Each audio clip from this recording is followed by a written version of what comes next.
ಎಲ್ಲಾ ಕಡೆ ಇದು ಕಲಂಗಡಿ ಹಣ್ಣು 10 ರೂಪಾಯಿ ಕೆಜಿ ಮಾರ್ತಿರ್ಬೇಕಾರೆ ನೀವು ಇನ್ನ ಕಮ್ಮಿ ಮಾಡ್ಬೇಕು, 8 ರೂಪಾಯಿ 7 ರೂಪಾಯಿ ಹಿಂಗ್ ಮಾರ್ಬೇಕು. ನೀವು ಬಂದ್ಬಿಟ್ಟು 8 ರೂಪಾಯಿ ಕೆಜಿ ಯಾಕೆ ಮಾರ್ತಿದ್ದೀರಾ? 8 ರೂಪಾಯಿ ಏನಕ್ಕಾಯ್ತು? ಯು ಟೆಲ್ ಮಿ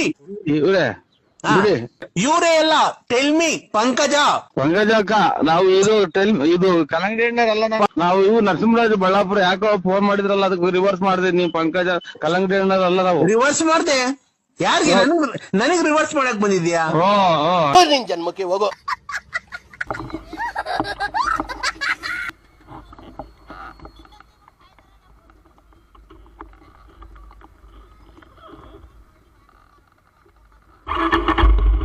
ಯಾರೋ ನನ್ನ ಕೇಳಿದ್ರು ಏಟರಿಗೆ ಏನಂತೀರಾ ಅಂತ. ಅಯ್ಯೋ, ಹುಡ್ಕೊಂಡ್ ಸಾಯೋರ್ಗೆ ಏನ್ ಹೇಳಕ್ಕಾಗುತ್ತೆ ಚಿನ್ನ? ಅವ್ರು ಯಾವತ್ತಿದ್ರು ಅಲ್ಲಿರ್ತಾರೆ, ನಾನ್ ಯಾವತ್ತಿದ್ರು ಟಾಪ್ ಅಲ್ಲಿ ಇದೀನಿ ಆಯ್ತಾ. ಸುಮ್ನೆ ಕಮೆಂಟ್ ಮಾಡ್ಕೊಂಡು ಟೈಮ್ ಪಾಸ್ ಮಾಡೋರ್ಗೆಲ್ಲ ತಲೆ ಕೆನ್ಸ್ಕೊಳಕ್ ಆಗಲ್ಲ ಆಯ್ತಾ. ಏಟ್ ಮಾಡೋರು ಯಾವತ್ತಿದ್ರು ಎಲ್ಲಿರ್ತಾರೆ ಅಲ್ಲೇ ಇರ್ತಾರೆ, ನಾವ್ ಯಾವತ್ತಿದ್ರು ಟಾಪ್ ಅಲ್ಲಿ ಮಿಂಚ್ತಿದೀವಿ. ಅದಕ್ಕೆ ನನ್ಗೂ ಅವ್ರಿಗಿರೋ ವ್ಯತ್ಯಾಸ ಚಿನ್ನ. ಅಯ್ಯೋ ಇದನ್ನೆಲ್ಲ ನನ್ಗೆ ಹೇಳು ಅಂತ ಯಾರು ಹೇಳಿದ್ದು? ಒಂದು ನಂಗೆ ಹೇಳೋದಕ್ಕಿಂತ ಬಂದ್ಬಿಟ್ಟು ಒಂದು 7-8 ಏಟ್ ಕೆರೆನ ಹೊಡೆದೋಗ್ಬಿಡ್ತೀಯ ಬಂದ್ಬಿಡಪ್ಪ.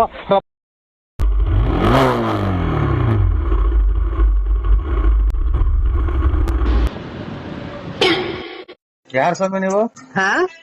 ಯಾರು?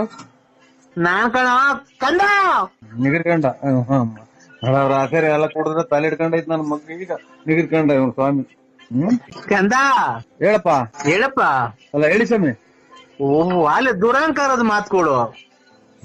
ನೀನ್ ಹೇಳಿದ್ ಒಂದು ಆಗ್ಲ ನಿನ್ ಮಾತು ಕೇಳಿ ಕೇಳಿ ಉಂಡ್ಕೊಂಡು ಹೋದ ನಾನು.